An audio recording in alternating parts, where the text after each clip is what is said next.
tengah perumahan Pondok Indah. Ada penjual bakso pakai bumbu kacang. Kayak somai, tapi ini bakso. Tapi kayak somai, tapi bakso.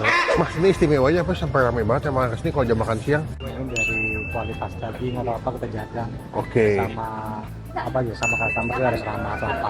Oh, dan juga harga masih terjangkau ya? Terjangkau lagi buat wilayah sini kan. Berarti kalau makan seporsi di harga berapa mas? Kalau normal?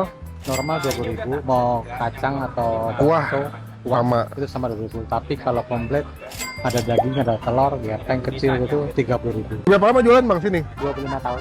25 tahun. Buka jam berapa? Dari jam 8.20 udah siap. Paling telat setengah 9 sampai jam 5. Sampai jam 5 sore. Teman-teman cobain ya. Dia ini patokannya dekat penabur Penabur. BPK Penabur Tirta Marta ya di daerah Pondok Indah. Takis bos. Takis. Takis bos.